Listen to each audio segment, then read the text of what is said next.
Hello. Welcome back to Let's Talk Ray Bradbury. Today we are doing another short story review by Ray Bradbury. Today's story will be The Garbage Collector, originally published in 1953. As always, we'll begin with a quick synopsis and then give a few parting thoughts before we send you on your way.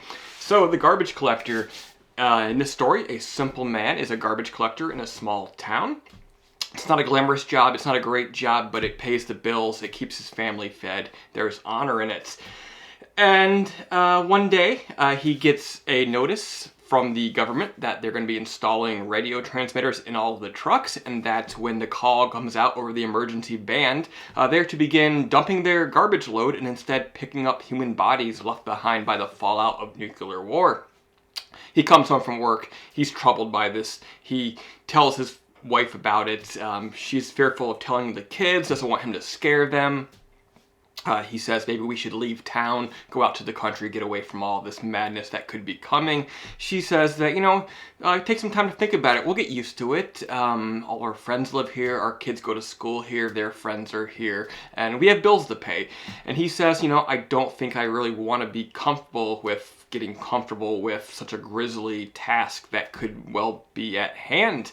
And then he takes some time to think about it. He pores over the thoughts of just whatever logistics of stacking bodies in garbage trucks. Did you arrange them all in one direction, all heads on the left and the feet on the right? Do you put men and women in different trucks? Do you leave the dogs behind? All really grisly, horrible thoughts. But those are the kind of things that pour over his head as the afternoon passes by and his laughing children come into the house from school, blissfully unaware of what is going on in the greater world beyond their doors. Absolutely frightening story. In a space of just 3 or 4 pages, he really manages to capture that sort of Cold War, nuclear annihilation, nuclear winter threat ambiance. It's really frightening, and actually frightening how well Bradbury's able to capture this.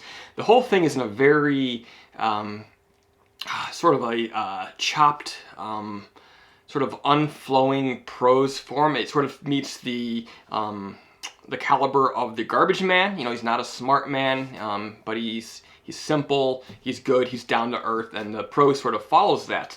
But I love how it sort of juxtaposes that, with you have the simple man and then sort of these complex social, political matters like nuclear war, sort of being one invading the world of the other, and while somewhere off in Washington and Moscow, so-called great men are starting these wars, but it's going to be the little folks in small towns, the simple people like the Garbage Man, who will be cleaning up after their potential mess.